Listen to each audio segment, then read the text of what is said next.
Hi guys, welcome to my channel. This is probably going to be the worst guide that you're gonna find. This is going to be a very lazy guide. I'm not going to explain how the mechanics work fundamentally. I'm just going to get to the point immediately and say the things that you need to do in order to, you know, resolve the mechanics. So let's get into it. Alright, so the fight's gonna start with two elements we saw from E11S. Fire is a stack and lightning is a spread. Not gonna say it twice, okay? I'm just kidding. So here we're just gonna go to our clock spots and we're gonna wait. Oh, the dragon that's spinning around the bus is fire, so that means we're gonna be stacking with our teammates. So support is supposed to be rotating counterclockwise and DPS is supposed to be rotating clockwise. You see, I'm just gonna wait here, rotate, and then you just basically move back and forth. Or you just don't need to honestly stack if you don't want to, because they're not gonna die. They're not gonna, I mean, they're gonna take a lot of damage. But they're not gonna die, so don't worry about it. But you're gonna make your healers mad, so make sure to stack properly, okay? Basically, this is the other pattern that I was talking about. So this is lightning, which is a spread. It's a spread. It's telling you, I'm telling you, it's a spread. Move to the wall. Do not get hit. Don't be too close. Don't hug each other, okay? Just move. Just move to the wall, okay? Resolve the mechanic the same way it works with fire, okay?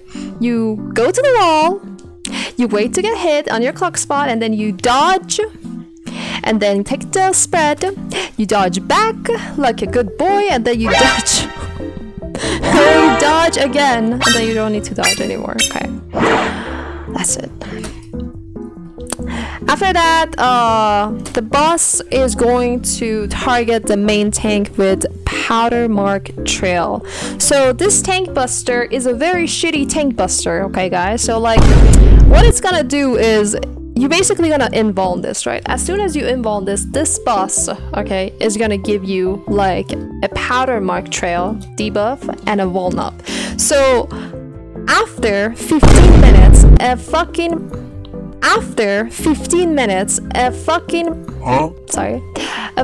big, oh god, a big AoE, you're gonna be taking like a big AoE on the main tank. The main tank is gonna take damage, and the closest player to the main tank is also gonna get hit by that AoE. Well, basically, it's two AoEs, but yeah.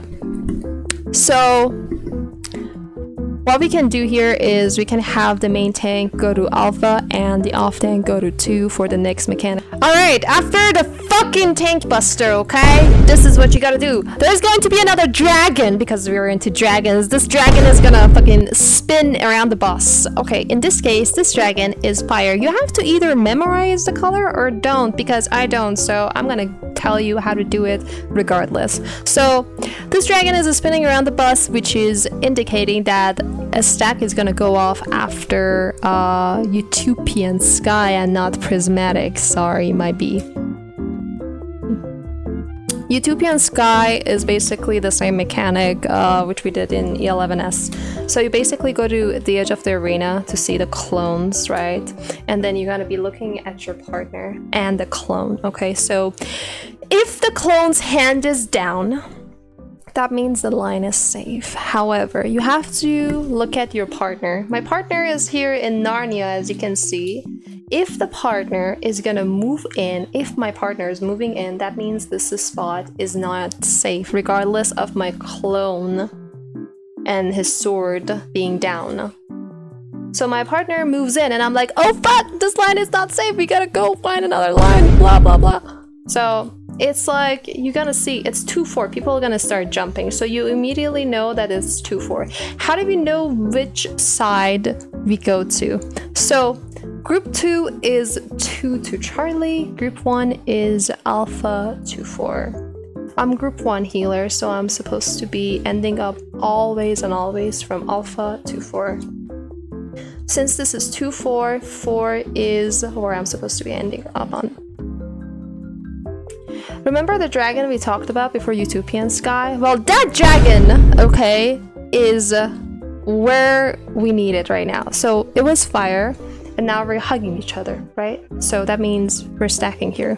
The stack is gonna go off. Boom. Okay. Or you just don't need to pay attention. What I do, and I don't recommend doing this, I recommend remembering, okay? But I never look at the dragon, I just look at where the people are or like how they're standing, right? So in this case, let's say you don't remember the color of the dragon. You just look at the people from this side and your side and you see, so these people are like, it looks like they're holding hands and hugging each other, right? So you join them.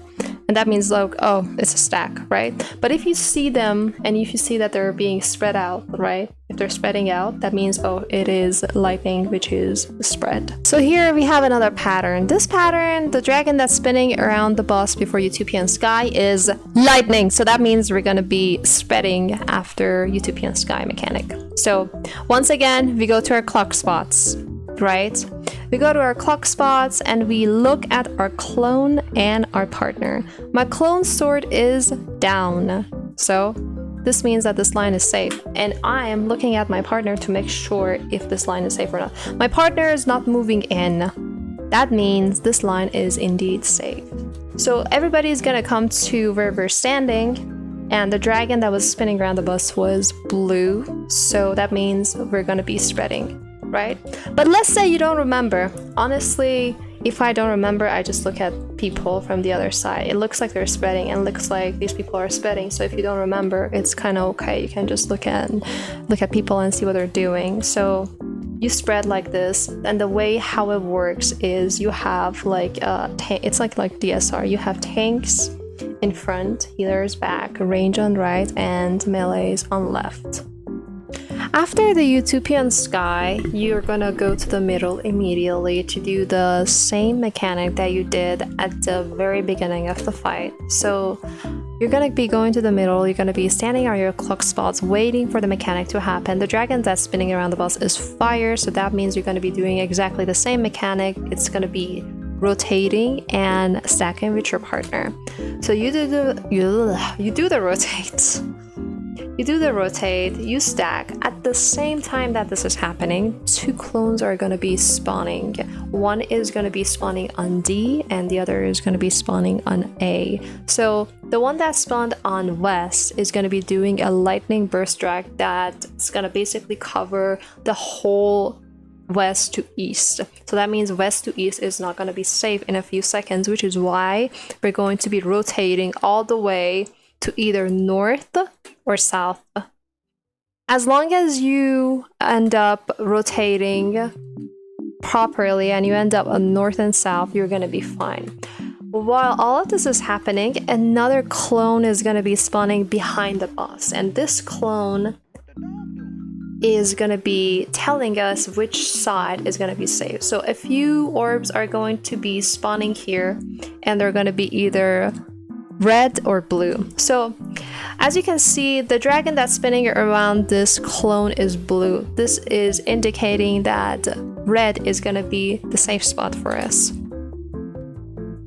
So you do your dodging, you wait here, and then as you can see, burn strike lightning, burn strike lightning, burn strike. Lightning is gonna go off. This is the burn strike. It went off, so the ad that we saw, the clone, the dragon was blue, so that means red is gonna be safe. We also have another clone that's gonna be doing a fireburn strike from north. You see this guy?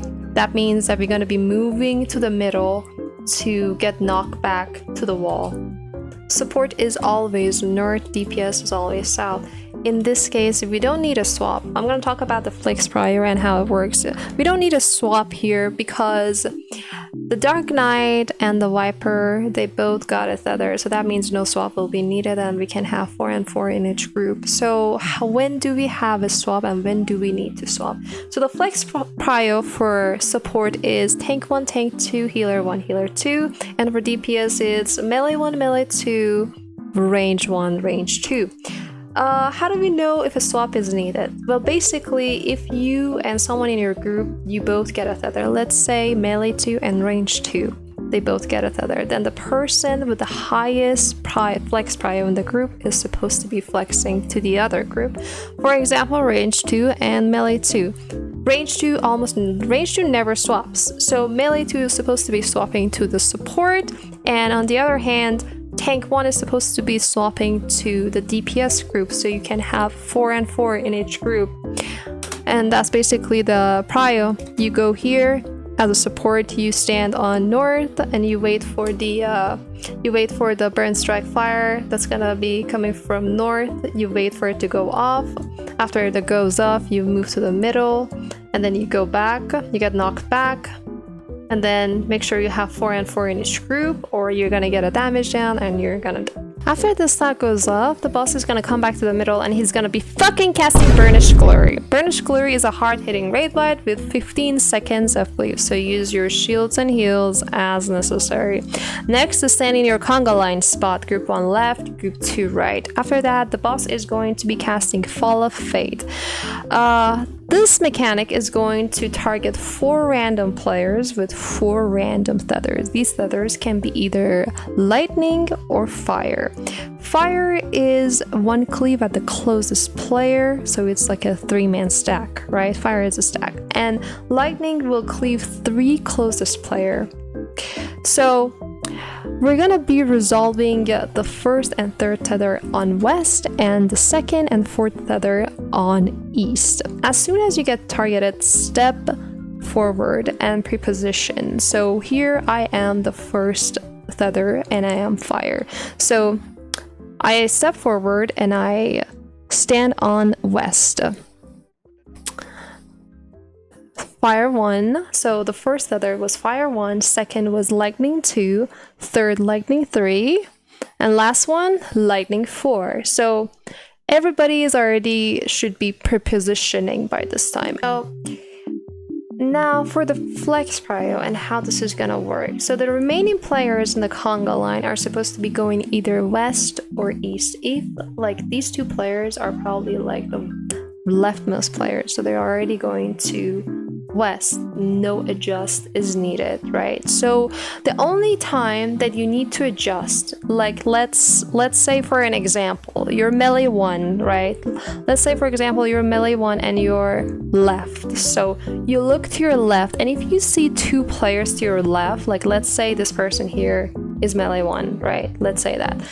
These 2 players are going to the left. There are already 2 people on your left, so that means you have to already adjust to the opposite group, and vice versa for group 2. This is first fire, so 2 people are standing behind me for the stack, and then I go back, and the third tether is lightning. These 2 players who were stacking with me for fire are now going to be next to the lightning player to bait the cleaves.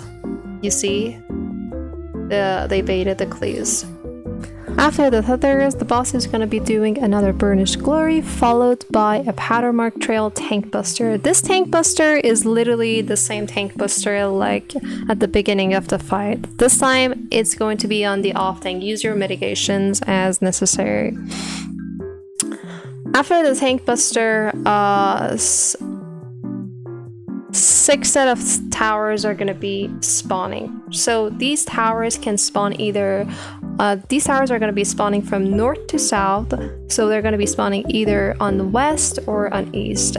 At the same time, the boss is going to be doing a burn strike. It's going to be either lightning or it's going to be fire. In this case, this is fire. So how do we fill the towers?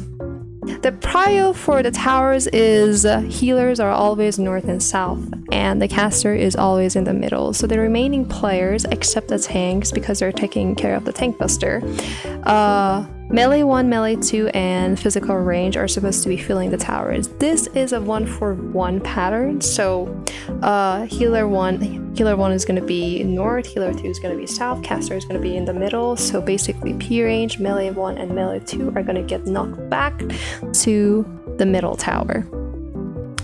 You preposition, you move in for the knockback, and then you get to your tower basically.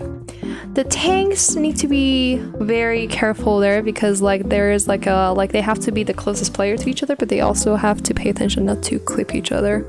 So if you need to take the downtime, just go for it. And that's it for